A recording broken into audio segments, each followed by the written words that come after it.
Eu comecei esse vídeo da mesma forma que eu terminei o vídeo anterior, quando eu disse o seguinte: Fred Vasseur, o senhor é um mentiroso. Se o senhor quiser me processar, fique à vontade, porque eu acredito que os fãs da Ferrari vão se unir a mim neste processo, pagar os meus honorários advocatícios e processar o senhor por mentira, estelionato e outros crimes que o senhor cometeu ao longo dos últimos meses. Porque tudo o que aconteceu com a Ferrari no GP de Miami e que já vinha acontecendo em outras etapas, só que com diferentes aspectos, isso tudo está nas costas do Vasseur.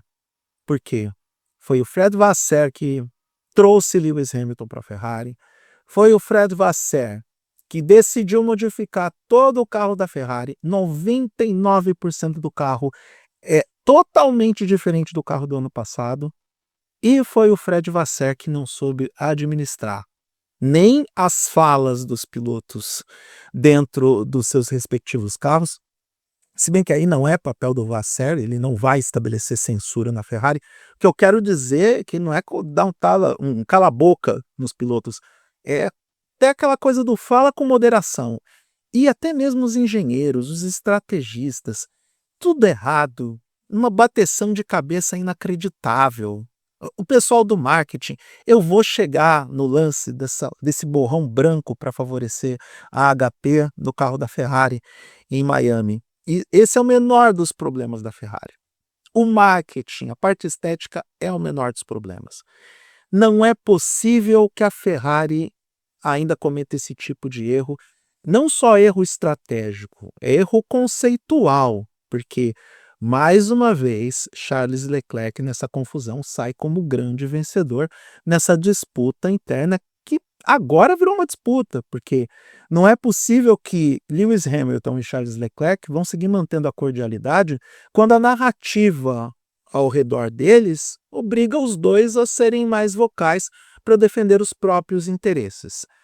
O Hamilton com um pneu médio depois da parada, com um ritmo mais rápido do que o Leclerc, pedindo para passar, chegou a afirmar que isso não era jogo de equipe, chegou a afirmar que estava desgastando os pneus e tudo isso era verdade. Ele estava um décimo mais rápido que o Leclerc, pelo menos, e ele estava com pneus médios e com ar sujo e pressionando o Leclerc, ele estava sim perdendo e desgastando a saúde dos pneus. E a Ferrari levou umas 10 voltas para fazer a troca de posição. 10 voltas naquela situação é mais do que suficiente para que esses pneus sejam realmente detonados. E aí, quando o Hamilton ultrapassa o Leclerc, ele inicialmente abre 1,5 segundos e começa a descontar a distância para o Andrea Kimi Antonelli da Mercedes, que era o carro que estava à frente.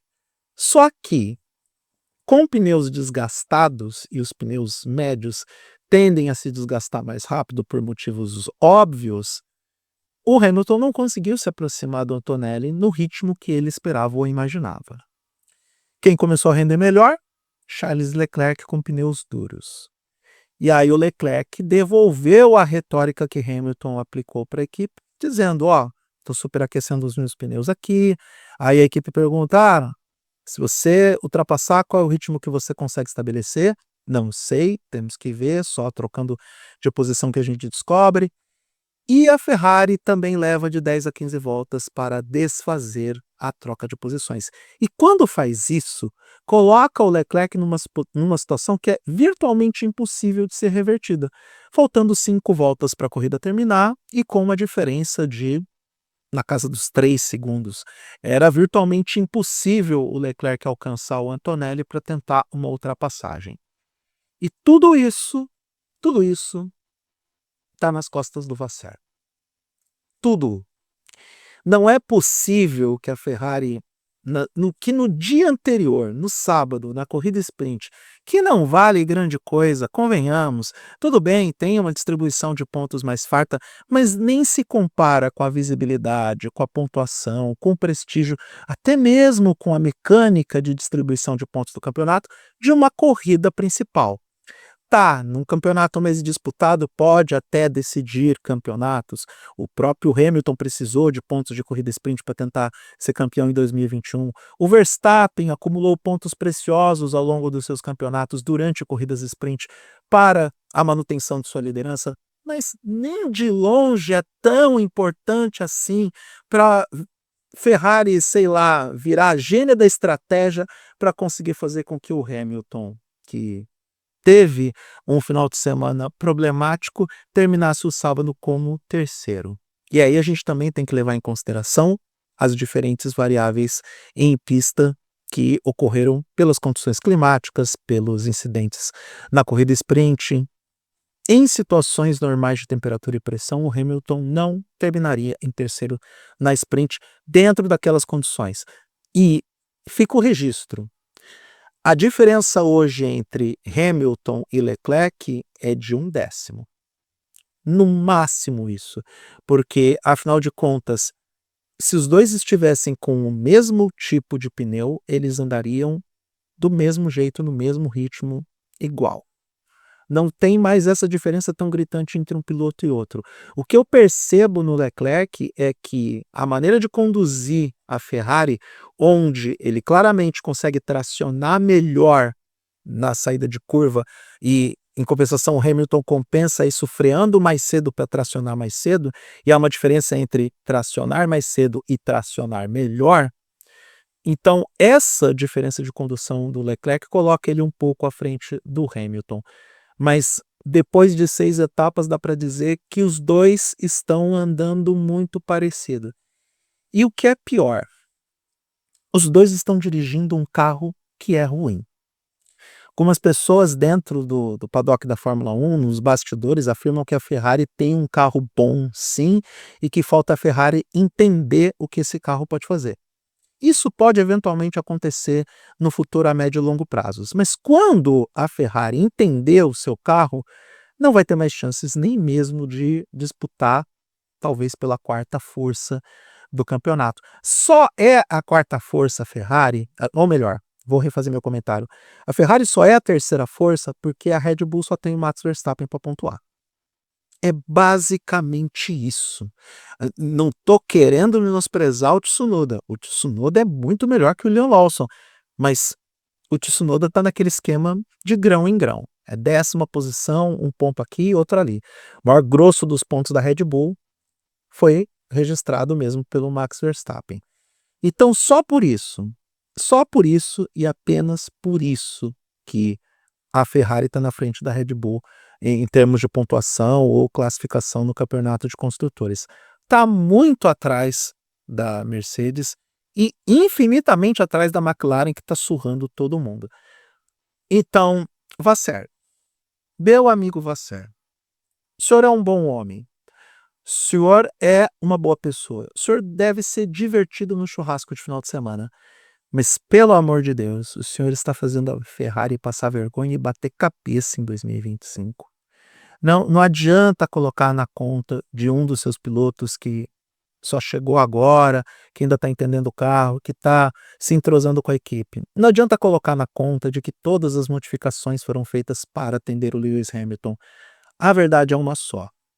Quando você tem esses mesmos pilotos abrindo a DR para o mundo, e inclusive com discurso passivo-agressivo dos dois lados, né? Porque o Leclerc jogou as indiretas dele, o Hamilton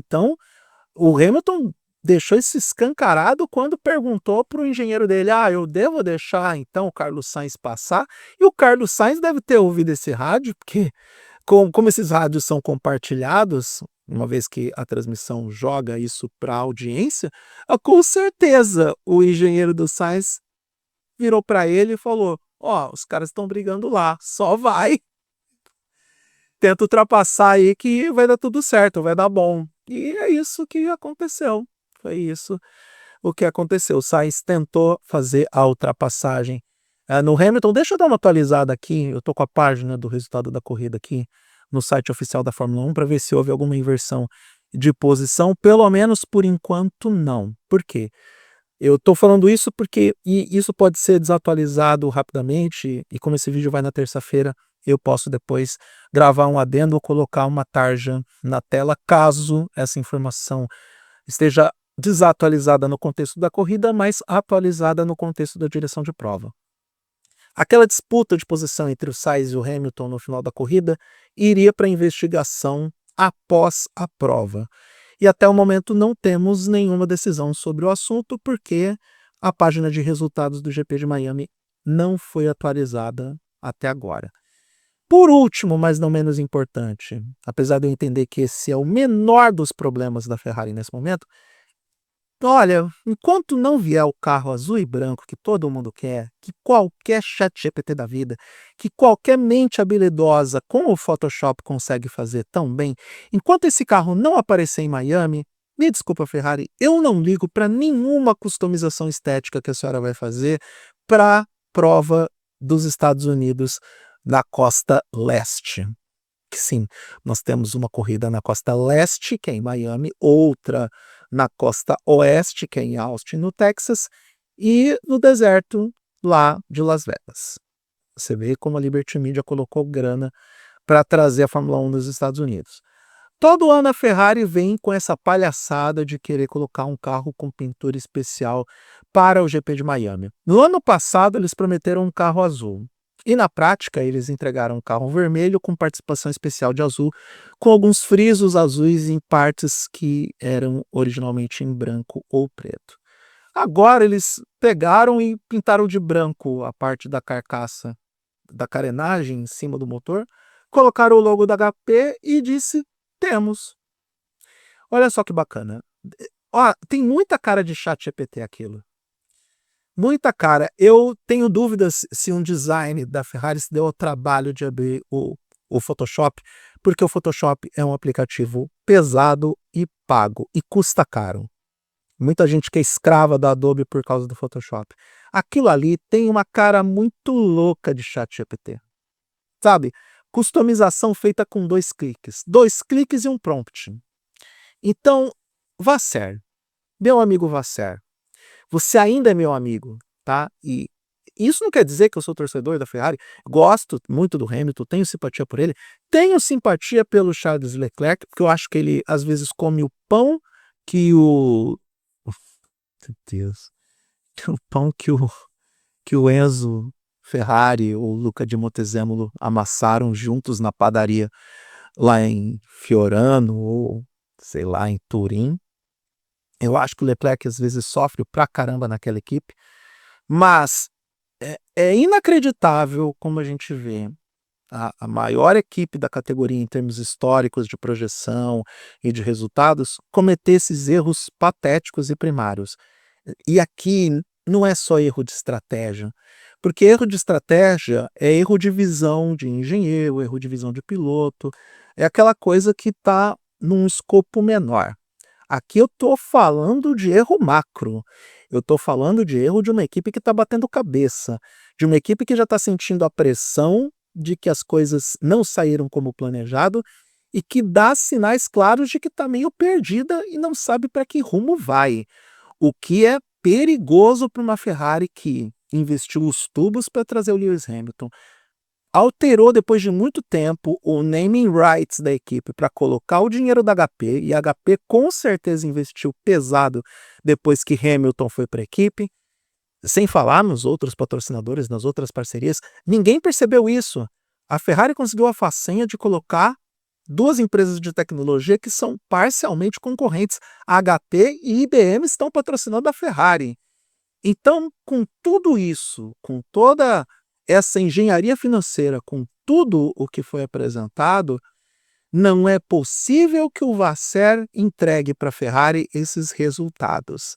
Não é possível que o Vasser deixe a Ferrari virar esta zona. E está virando uma zona. A Ferrari está sentindo pressão. E essa pressão vai aumentar na próxima etapa, porque é na Emília-Romagna, é em Imola, é no quintal da Ferrari.